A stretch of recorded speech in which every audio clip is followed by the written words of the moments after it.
کل میں نے ایک چھوٹی سی دعا آپ کو بتائی تھی، وہ شاید بات اتنی واضح نہ ہو سکی تھی، جو زیارت عاشورہ کا ایک لفظ آیا تھا اس کو ریپیٹ کر دوں. عبدوں کا بے فنا کا، مسکینوں کا بے فنا کا، سائلوں کا بے فنا کا، فقیروں کا بے فنا. وہ بے فنا ایک کا لفظ چاروں دفعہ وہ چلیں، وہ تو امام سے مروی. لیکن اب جیسے اس وقت یہ آیت جو سورہ فرقان کی میرا عنوان بنی ہے، اس کے حوالے سے ایک چیز ذہن میں آ گئی. 2 منٹ لے کے اس کو بتا دوں. آغا تقی بہجت کا نام تو بہت مشہور ہے، خاص طور پر اسی حوالے سے جو میری اب تک کی گفتگو کا عنوان بن گیا یہ 5-7 منٹ. ان سے یہ منصوبے عمل ہے. ہاں دیکھیں، اس قسم کی شخصیتیں ہو تو ٹھیک ہے، لیکن میں آپ کو ایک ایسا عمل بتاؤں کہ جس کا نہ کوئی حوالہ ہو، نہ کوئی ریفرنس ہو، نہ علمی اعتبار سے کسی شخصیت کا نام ہو، میں کیا ہوں؟ تو ذرا اس پہ سوچنے کا موقع ہوتا ہے، لیکن وہ ایک الگ موضوع بن جائے گا، اس کو فی الحال چھوڑ دیجیے. ان سے ایک مرتبہ کسی نے پوچھا، ایک بار نہیں، یہ تو بار بار پوچھا جاتا کہ آج کے زمانے میں اولاد کو گمراہی سے بچانا مشکل ترین کام ہے. کیونکہ مسئلہ یہ ہے کہ جتنی بھی ہماری اولاد کو بگاڑنے والی چیزیں ہیں وہ چھلانگ لگا کے ہمارے گھروں کے اندر داخل ہو گئی. یہ ساری چیزوں پہ بات کرنے کا فائدہ نہیں. کون مومن آج کل نہیں جانتا ہے کہ یہ ایک موبائل کتنی خطرناک چیز ہے جو اپنے بچوں کے ہاتھ میں آپ کو دینا پڑتی. اس کی جو مولا نے نہج البلاغہ کے آخر میں شادی کے حوالے سے ایک بات کہی ہے، اردو کا بھی ایک محاورہ بعد میں بن گیا کہ عورت وہ ہے کہ اس کے ساتھ بھی نہیں رہا جا سکتا ہے اور اس کے بغیر بھی نہیں رہا جا سکتا. تو کچھ چیزیں تو ایسی بن جاتی، لیکن اس کے کتنے خطرناک اثرات ہیں یہ ایک الگ موضوع ہے. ہو سکتا ہے کہ آگے کسی تقریر میں ایمان کے تقاضوں میں آ جا. آج وہ بات نہیں ہے. آج مسئلہ یہ کہ اس کا نتیجہ کہ اولاد کو گمراہی سے بچانا آج مشکل ترین کام ہو رہا. یہ پہلے بھی تھا، چیزیں بدل کے آتی ہیں، لیکن طریقہ دشمنان کا ایک ہی ہوتا. معصومین تک کی اولاد گمراہ ہوئی ہے، اور ایسے گمراہ ہوئی ہے کہ امام کو اعلان کرنا پڑا کہ میرا اس سے کوئی تعلق نہیں. یہ چیزیں ذرا ہم لوگ کم بیان کرتے ہیں کہ بعض اوقات اس میں کچھ توہین کا پہلو آ جاتا. لیکن 7ویں امام کی امامت کے حوالے سے، وہ 7ویں امام کے جن کی ولادت ایک روایت کے مطابق اسی ماہ سفر میں ہوئی، مگر دوسری روایت یہ ہے کہ وہ ذی الحج میں غدیر کے 2 دن کے بعد. خیر، تو ان کے حوالے سے بتانا پڑتا کہ ان کے بھائیوں نے ہی کس طرح سے گمراہی پھیلائی. اور وہ جو بڑے بھائی تھے ان کو خود چھٹے امام نے اپنی زندگی میں لفظ آخ تو استعمال نہیں کیا، اس لیے کہ جو ہمارے یہاں آخ کا کنسپٹ ہے نا کہ فلاں کو آخ کر دیا، یہ اسلام اس کو مانتا ہی نہیں، لیکن لا تعلقی کا اعلان ضرور کیا. تو یہ ہر دور میں رہا، اور اس کا ریزن بھی امام نے بتایا کہ میرا بیٹا اور اس کے بعد وہ اس طرح گمراہ کیوں ہوا. جو یزید کے بیٹے کی ہدایت پر آنے کا سبب ہے اسی کو الٹا کر لیں تو وہ چھٹے امام کے بڑے بیٹے کے گمراہ ہونے کا سبب ہے. بات ایک ہی. ادھر سے دیکھیں تو یزید کا بیٹا کتنا نیک مومن بنا، کس وجہ سے؟ وہی وجہ ہے چھٹے امام کا بیٹا کیسے گمراہ ہو گیا، اسی وجہ کو الٹا کر لیں. کیونکہ آپ مجلسوں میں یہ ساری باتیں سنتے رہتے ہیں، اور میں خود اپنے ہاتھ سے ڈرتا ہوں کہ بعض اوقات بات کو پھیلا دیتا ہوں، سمیٹا نہیں جاتا. عام دنوں میں کوئی مسئلہ نہیں، لیکن اگر کوئی مخصوصی کی رات ہو اور اس شخصیت کا ذکر جو کر رہا ہوں وہ نہ ہو سکے اس رات کو، تو پھر اگلی رات کو تو کوئی اتنا مزہ نہیں آئے گا. اس لیے میں اپنے آپ کو روک رہا ہوں. صرف ایک جملہ، یزید کا بیٹا جس وجہ سے ہدایت کے راستے پہ آیا، امام کا بیٹا اسی وجہ کو الٹا کر لے تو گمراہی کے راستے پہ گیا. تو وہاں سے لے کے آج تک اب پوچھا گیا کہ اس کا کوئی طریقہ، کس سے پوچھا گیا؟ آغا تقی بہجت سے. کس نے پوچھا؟ اس باپ یا ماں نے جس نے اپنی پوری کوشش کر لی، اس کے بعد آخر تھک گئے. اور جب آدمی تھک جاتا ہے تو اس کے پاس ایک ہی پناہ گاہ ہوتی ہے، بارگاہ الہی میں دعا. تو انہوں نے بس 2 رکعت نماز بتائی کہ جس کی اولاد اس طرح گمراہ ہو رہی ہے کہ کسی طرح قابو میں نہیں آ رہی، تو 2 رکعت نماز پڑھے. کوئی نیت نہیں ہوتی، بس نماز پڑھتا ہوں 2 رکعت حاجت کی قربتاً الی اللہ. اور پہلی رکعت میں الحمد کے بعد سورہ ابراہیم کی وہ آیت 10 مرتبہ پڑھے. یہ بہت مشہور آیت ہے، بہت سے علماء اور امام جماعت قنوت میں بھی پڑھتے ہیں 10 مرتبہ. اور دوسری رکعت میں الحمد کے بعد 10 مرتبہ یہ آیت کی تلاوت کرے جو میری آج کی مجلس کے اندر تلاوت کی گئی، سورہ فرقان آیت نمبر 74 سورہ نمبر 25. 10 مرتبہ یہ، 10 مرتبہ وہ. یہ ہے والدین اولاد کے لیے جو ہدایت کی نماز پڑھتے ہیں. آپ کو یاد ہوگا کہ ہر شب جمعہ اولاد والدین کے لیے مغفرت کی نماز پڑھتی ہے، اس میں بھی 10 مرتبہ ربنا اغفر لی ولوالدی والی دعائیں. اس کے اندر بھی 10 مرتبہ دعائیں. مگر وہ اولاد پڑھ رہی ہے تو اس میں دعا ہے والدین کے لیے، یہ والدین پڑھ رہے ہیں تو اس میں دعا ہے. یہ دونوں قرآن کی آیتیں دعائیں اولاد کے لیے. سورہ ابراہیم کی آیت رب اجعلنی مقیم الصلاۃ ومن ذریتی ربنا وتقبل دعا. اے خدا مجھے بھی نمازی بنا اور من ذریتی، اور میری اولاد کو بھی نمازی بنانا. باپ کا نمازی بننا کافی نہیں ہے، ماں کا نمازی بننا کافی نہیں ہے. ومن ذریتی، یہ جو حضرت ابراہیم کی دعا 10 مرتبہ پہلی رکعت، اور دوسری رکعت میں 10 مرتبہ یہ دعا جس میں خدا نے بتایا میرے بندوں کی، جن کو میں اپنا بندہ قرار دے رہا ہوں، ان کی آخری خصوصیت یہ ہے کہ کہتے ربنا ہب لنا من لدنک من ازواجنا وذریاتنا قرۃ اعین واجعلنا للمتقین اماما 10 مرتبہ. تو اب یہ اس میں بھی اولاد کی ہدایت کے بارے میں ہے کہ اولاد سے آنکھوں کو ٹھنڈک ملے. اور یہ جو آخری ٹکڑا ہے وجعلنا للمتقین اماما، یہ بہت اہم. اس پر پورا اشرا میں نے پڑھا ہے، تربیت اولاد. اب میں آتا ہوں، یہ دعا کا حصہ مکمل ہو جائے، یہ 2 رکعت نماز. لیکن وہی بات جو آپ ہر دعا کے حوالے سے ہر عالم سے ہر بار سنتے ہیں کہ کوئی بھی دعا اس وقت تک قبول نہیں ہے جب تک کہ اس کے ساتھ آپ کی کوشش نہ ہو. ابھی جس امام معصوم کی شہادت کی رات آنے والی ہے اور تابوت بھی یہاں برآمد ہوگا، انہی کی ایک بہت مشہور حدیث ہے، اور میں اکثر وہ حدیث پڑھتا رہتا ہوں، اس لیے کہ اس کے اندر ایک بہت اہم پیغام میرے اصل عنوان کے بارے میں، یعنی اصل عنوان کون، جو کل شروع ہوا تھا امام زمانہ کا ظہور، تو 8ویں امام کی ایک حدیث ہے نا کہ 8 آدمی ایسے جو جب اپنی زبان سے ایک دعا کرتے ہیں تو وہ دعا نہیں ہوتی ہے، وہ گویا نعوذ باللہ اللہ کا مذاق اڑا رہے ہیں۔ بہت سخت الفاظ ہیں اس حدیث کے کہ 8 آدمی ایسے ہیں وہ دعا نہیں کرتے ہیں، وہ اللہ کا مذاق اڑاتے ہیں۔ اور اس کے اندر ایک وہ تھا جو اب میں نے بات کہی تو وہ جملہ پڑھ دوں کہ جس میں وہ لوگ ہیں جو امام کے ظہور کی دعا کرتے ہیں، کوشش کچھ نہیں کر رہے ہیں، یہ دعا نہیں کر رہے، یہ مذاق کر رہے ہیں اللہ سے۔ اور اسی کے اندر پھر یہ ہے کہ جو عام پریشانیوں میں دعا کرے، اور اس میں پھر 2-3 باتیں امام نے بتائی ہیں، 8 میں سے 2-3 باتیں، رزق کے لیے دعا کرے اور کوشش نہیں کرے، گھر میں بیٹھا ہوا ہے، چارپائی توڑ رہا ہے اور کہہ رہا ہے کہ خدا بندہ رزق عطا کر دے، یہ دعا نہیں مانگ رہا، یہ اللہ سے مذاق کر رہا ہے۔ اور پھر اس میں بیماری کے لیے ہے کہ بیماری ہے، بیمار ہے کہ اللہ صحت دے، اور دوا نہیں کر رہا، یہ دعا نہیں کر رہا، یہ اللہ سے مذاق کر رہا، اللہ کا مذاق اڑا رہا۔ تو یہ جو ایک دعا کا فارمولہ ہے نا، یہ تینوں چیزیں دعا ہو گئی، ظہور امام کی بھی دعا ہی ہو گئی، کوشش ہر مومن جانتا ہے، کیونکہ مجلسوں میں آج کل اتنی کثرت سے پڑھا جاتا۔ تو اب یہ جو کہا نا کہ اولاد کو ٹھنڈک بنا، قرآن کی آیت، اور وہ جو ضمناً بات آ گئی کہ آغا تقی بہجت نے جو ایک عمل بتایا، یہ دعا ہے نا، اس کے ساتھ کوشش ہے۔ یہ نہیں ہے کہ بس اب آپ یہ 2 رکعت نماز پڑھ کے اپنے گھر میں آرام سے بیٹھے ہیں، آپ کے گھر میں وہ ساری خرافات آپ کے ذریعے سے داخل ہو رہی ہیں جس سے آپ اپنی اولاد کو بچانا چاہ رہے ہیں۔ چنانچہ بہت ہی مشہور ایک حدیث ہے، میں کئی دفعہ پڑھ چکا ہوں، ایک بار اور سن لیجئے۔ صادق آل محمد امام جعفر صادق علیہ الصلوۃ والسلام ارشاد فرما رہے ہیں، اب ذرا سا امام نے جو تمام مسلمانوں کے ذہن میں خیال ہے نا، اس کو الٹا کر دیا۔ اب یہ دوسری بار آج کی مجلس میں لفظ الٹا استعمال ہو رہا ہے۔ ایک عام بات وہی ہے جو مجلس کے شروع میں آ گئی کہ اگر اولاد والدین کی نافرمانی کرے تو وہ آنکھ ہو جاتی، آنکھ بدترین گناہ نے کبیرہ میں بالکل ٹاپ کے اوپر یہ گناہ تھا، اور یہ وہ گناہ ہے یا اس کے الٹ جو نیکی والدین کے ساتھ اچھا سلوک جو شروع اسلام سے آیا۔ بلکہ میں اور ذرا واضح کر دوں، جملہ غلط فہمی ہو سکتا ہے ہو جائے، نماز کا حکم بعد میں آیا ہے، روزے کا حکم بعد میں آیا ہے، حج کا حکم بعد میں آیا ہے، شراب حرام ہونے کا حکم بعد میں آیا ہے، سود حرام ہونے کا حکم بعد میں آیا ہے، والدین کی نافرمانی اور والدین کی اطاعت کا حکم بالکل شروع میں آیا۔ سورہ انعام کی آیت نمبر 151، 152، 153، جو میں اسی امام بارگاہ علی رضا میں 1 سال پورا اشرا اس میں پڑھ چکا ہوں، بالکل شروع اسلام کی آیت تھی وہ۔ اور وہاں سے والدین، تو آقے والدین تو بہت مشہور چیز ہے، اس میں بات کرنے کا اتنا فائدہ نہیں ہے، یعنی ہر ایک کے ذہن میں۔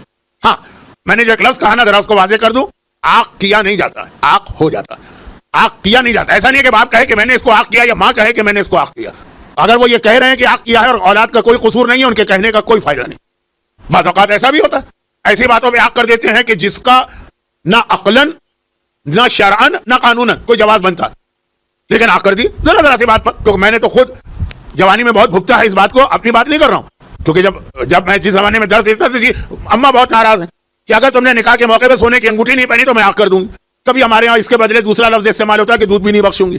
پھر یہ لفظ اس وقت ختم ہو گیا جب بچے ڈبے کے دودھ پہ پلنے لگے۔ اب ایک مرتبہ پھر وہ آ گیا دنیا میں کہ نہیں جی ماں کا دودھ سب سے بہتر۔ یہ ساری باتیں چھوڑیے، خلاصہ یہ، جب سونے کی انگوٹھی نہیں پہنو گے شادی کے موقع پہ تو پھر میں آنکھ کر دوں گی۔ اس آنکھ کا کوئی فائدہ ہے؟ بہت ساری مثالیں، ٹائم بھی نہیں ہے، ضرورت بھی نہیں۔ آنکھ کیا نہیں جاتا، یعنی اگر والدین آنکھ کریں تب بھی وہ آنکھ نہیں ہوتا، آنکھ کیا نہیں جاتا، آنکھ آٹومیٹک ہو جاتا۔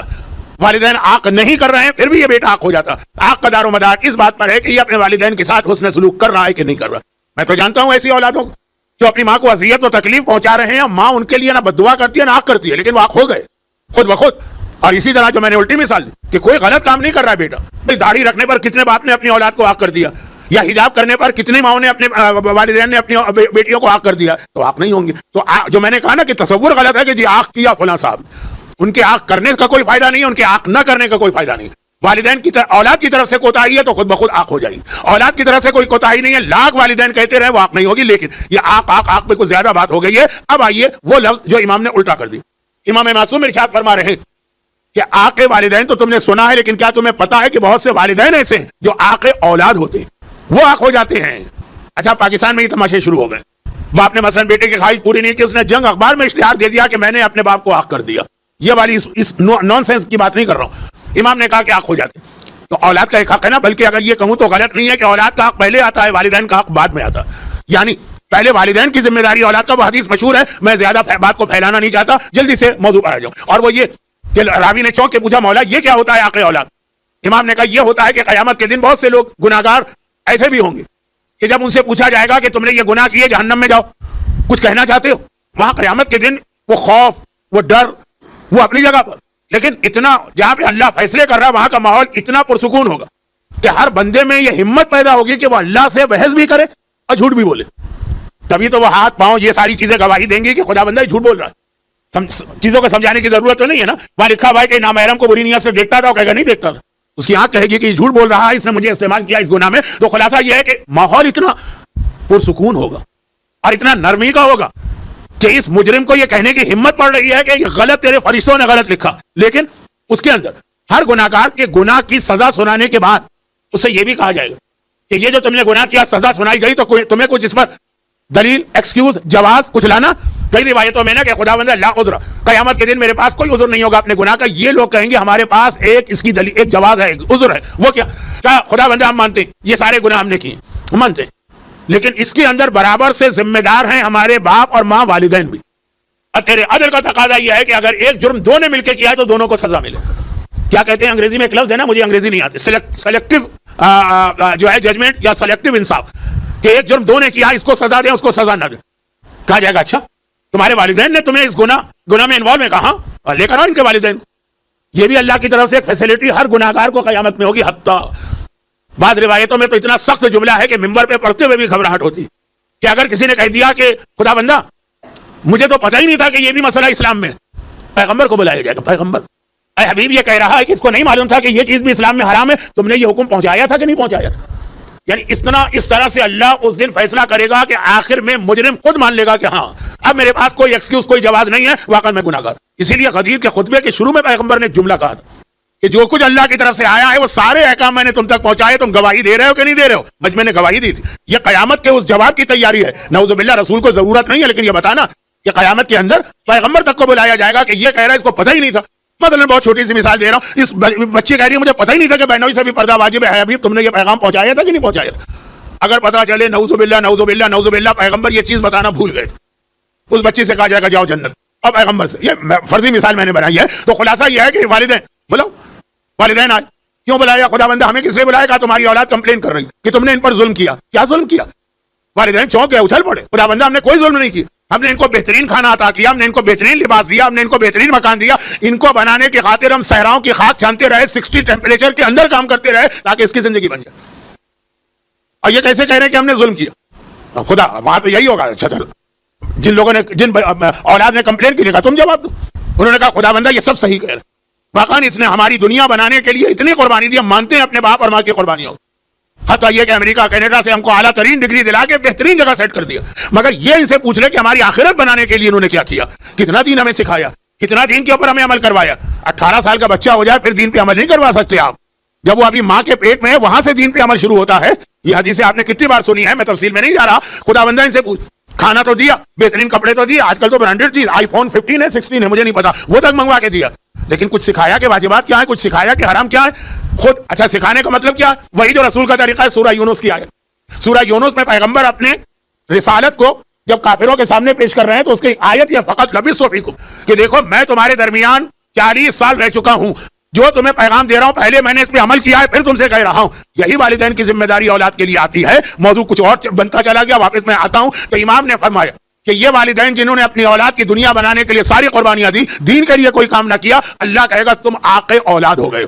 تو جس طرح آقے والدین کے لیے حدیث ہے کہ حرم اللہ ریح الجنہ, اللہ نے جنت کی خوشبو بھی حرام کر دی ہے جو اپنے والدین کا حق ہوتا, وہی حدیث آقے اولاد کے لیے بھی, اللہ اس کے لیے بھی جنت حرام کر دے گا جس نے اپنی اولاد کا یہ حق ادا نہ کیا. تو یہ تو قرآن کی اس آیت کی تفسیر میں بات آ گئی. چنانچہ آنکھوں کی ٹھنڈک, جو لوگ ذرا دیر سے آئے ان کی سمجھ میں شاید نہ آئے, لیکن اب میرے پاس وقت نہیں ہے کہ میں آیت دوبارہ دہراؤں, پھر ترجمہ کروں, پھر تفسیر کروں. آنکھوں کی ٹھنڈک اور وجعلنا للمتقین اماما, اور ہمیں متقین کا امام بنا. جیسا کہ میں نے شروع میں کہا کہ یہ آیت کا بہترین مصداق تو مولا, لیکن ہر مومن سے کہا گیا کہ تم اپنے خاندان اور اپنی فیملی کے لیے ایک طرح کے امام ہو. وہ حدیث تو سنی ہے آپ نے, کلکم راعٍ وکلکم مسئول عن رعیتہ, تم میں سے ہر آدمی اپنے گھر کا سربراہ. دیکھیں ایک تو ہوتا ہے کہ حکومتی نظام چلانے والے, لیکن تم میں سے ہر آدمی بھی اپنے گھر کا ایک سربراہ, ایک حاکم, اور اس سے قیامت کے دن اپنی رعایا کے بارے میں سوال ہوگا. اسی طرح سے ہر شخص اپنے گھر کے اندر متقین کا امام بننے کی دعا کرے کہ جو میرا خاندان ہے, جو میری فیملی, یہ سب متقی بنے اور میں پھر ان کو لیڈ کروں, ان کے آگے آگے چلتا ہوا ان کو جنت پہ لے کے جاؤں. اور یہی دعا افتتاح کا وہ جملہ جس میں آپ امام زمانہ کی تیاری والی بات کہتے ہیں. وقت نہیں ہے کہ میں وہ جملے کی طرف جاؤں. اللہم انا نرغب الیک فی دولت کریمۃ تعز بها الاسلام واعلیٰ سے لے کے 4 جملے وہ یہی, کیا ہے خدا ہمیں متقین کا امام بنا. آپ مسجد کے امام بننے کی دعا نہیں مانگ رہے ہیں, آپ متقین یعنی آپ کا پورا گھر بچے سے لے کے بڑے تک، عورتوں سے لے کے مردوں تک، ہر شخص متقی ہو اور آپ ان متقیوں کو لیڈ کر کے اپنے ساتھ جنت میں لے کے جائیں. یہ سورہ فرقان کی اس آیت کی تفسیر حقیقی ہے. مگر میں نے یہ آیت تلاوت کی تھی صرف اس لیے کہ اس آیت میں اللہ کے بندوں کی اہم ترین خصوصیت یہ بتائی جا رہی کہ وہ اپنی بیویوں اور اپنی اولاد کے ذریعے اپنی آنکھوں کی ٹھنڈک چاہتے ہیں.